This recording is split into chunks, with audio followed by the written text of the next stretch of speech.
Yes, number one citizen. See them. Yes, I know. Yes. Buema, yes. Okay, give it to the car now. Yes, see you now. Yes, they also care for this one. I have some left over here. Biko, give them. They also care for this. Jugodum hammer or nerinka. On this spaghetti. Yes, I have spaghetti and fresh tomato. Yes, give them. Yes. They also care for bread and Hollandia. Yes, give them. My pot of soup.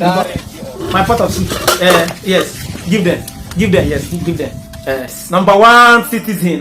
Look at what you people are doing on somebody's farmland. I don't have much to say. Donald Trump is coming for you people. Donald Trump now go end all this rubbish. Yes, Donald Trump is coming for you people. All these things what they do, he go stop. This is what you see in a country where people who are not supposed to be in power are ruling. This is what they see. The same thing Mazen Namdekano was talking about, and you people detain him. Now him be this one. See, but thank God that the Christians are waking up. The Christians in Nigeria now are waking up. Thank God say they don't wake up now. At least when I don't see the video where they trend now. When I forgot the video where Christians in Benue State unites, the Christian leaders united themselves and took the report to US Congress. Some of them will never see the video. I don't post them this morning. Go check my videos. You will see them. Now the video clip now they see for you like this. Yes, and Donald Trump will give speed answer to their cry because what this man exposed about Nigeria for this place. If you use here. No wonder very dark man self go China the other day. They do video, they video China people land. They video their land. Now say Nigeria should emulate farming. Emulate waiting.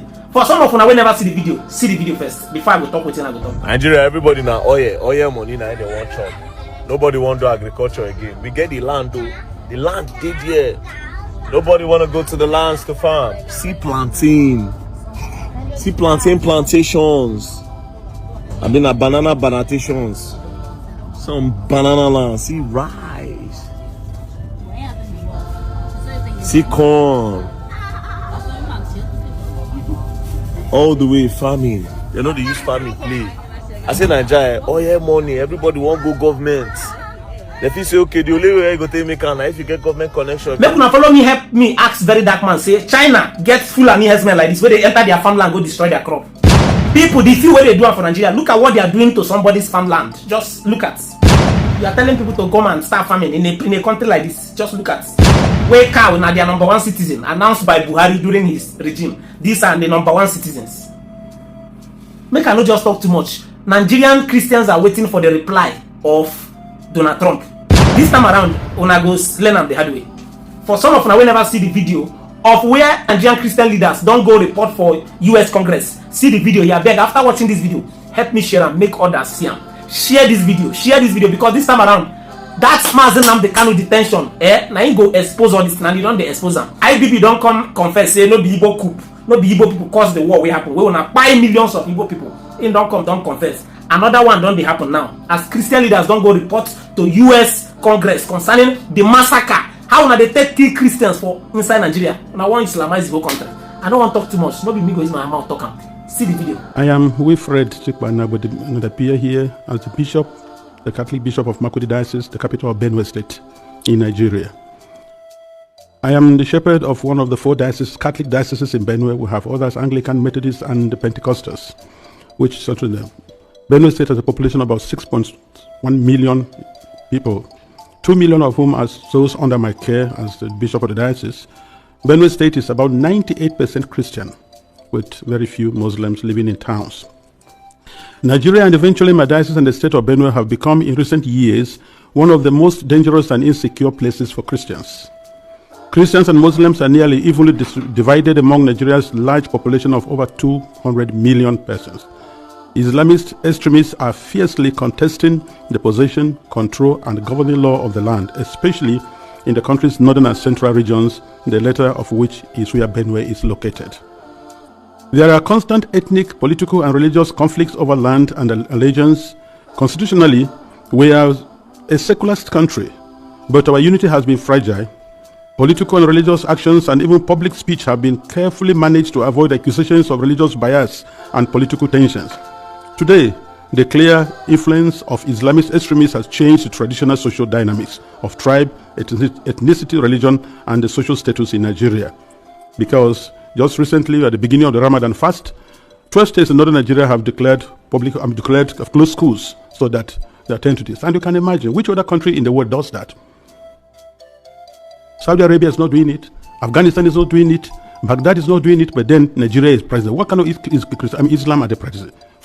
12 states, and not only Muslims are living in these places. What happens with the educational program or curriculum of the country? But this is what we are going through every day in Nigeria. A long-term Islamic agenda to homogenize the population has been implemented over several presidencies through a strategy to reduce and eventually eliminate the Christian identity of half of the population. This strategy includes both violent and non-violent actions, such as the exclusion of Christians from positions of power and adoption of such church members, the raping of women, the killing and exploitation of Christians, the destruction of churches and farmlands of Christian farmers, followed by the occupation of such lands by the Fulani herders, and also changing the names of these villages.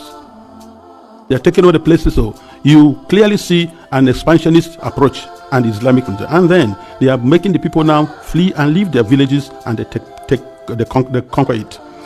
The quest to Islamize the land appears high on the agenda of some of the powerful and influential Muslims in Nigeria. There is a campaign to take land to spread Islam, and there is the hemorrhaging of Christian farmers from the central region of Nigeria and Benue State, and Makurdi Diocese in particular, as they are forced to abandon fertile lands that used to feed the nation, which classify Benue as the food basket of the nation. Militant Fulani herdsmen are terrorists destroying society. They steal and vandalize, they kill and boast about it. They kidnap and rape, and they enjoy total impunity from the elected authorities. None of them have been arrested and brought to justice. This is supported by the corrupt system in which we operate and the abject poverty among us, which allow the criminals to easily attract more recruits and prey on more victims. Why is this happening? Is it really a religious war? Like in the past, many jihadists are motivated less by religion than by spoils of war, and use their religion to impose themselves. In my diocese, the spoils consist mainly of fertile, well-tended land organized around my parishes or so. The jihadists come and adopt and kill the priests, leaving thousands without support and basic human services. And of course, when they disperse the people, the inhabitants, or the citizens, or the people of the lands, they take over. And any attempt to go back and take care of your farms, surely you get killed.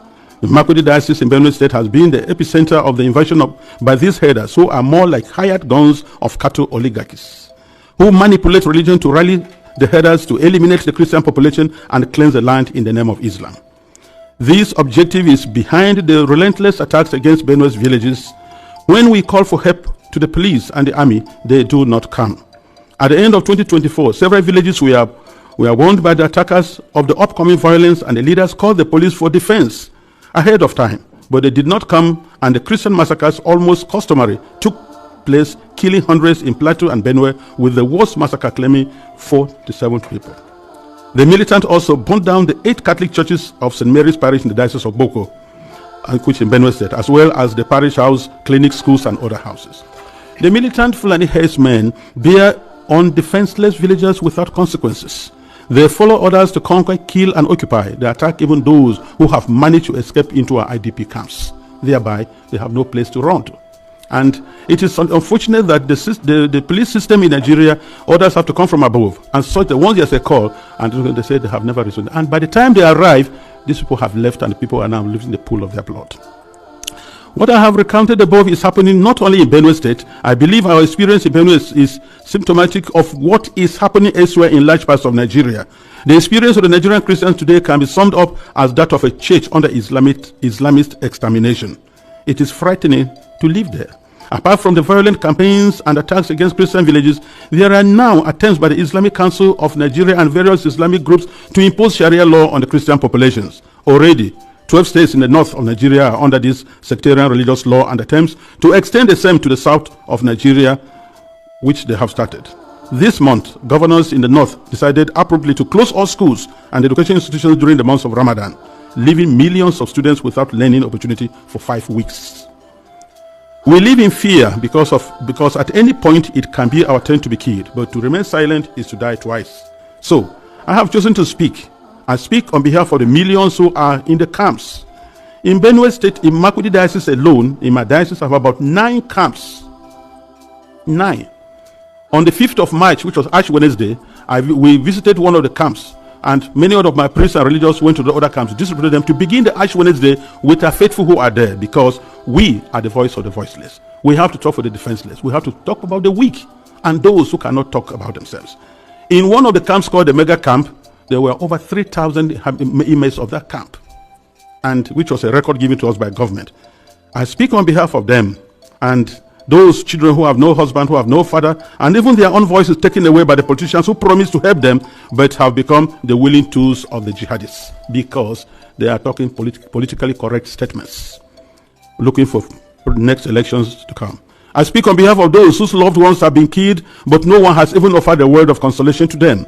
I speak on behalf of the thousands of young girls who have been adopted and raped because no one, not even the media, mentions them anymore.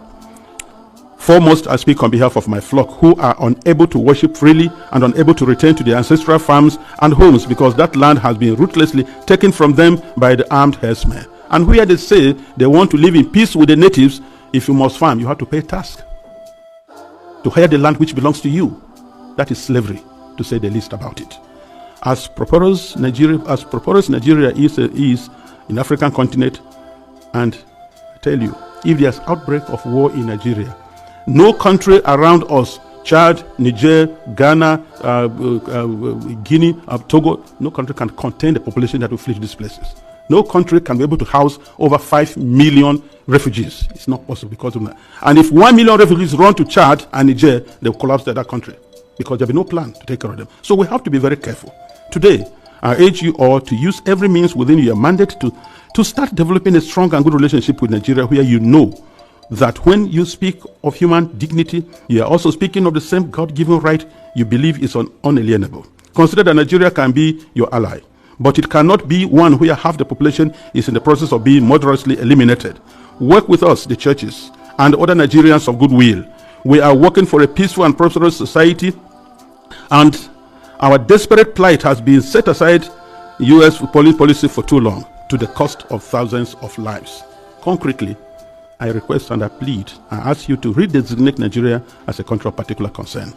This has both a practical and diplomatic meaning to signal that you are paying attention to what happens to us and elsewhere in the world.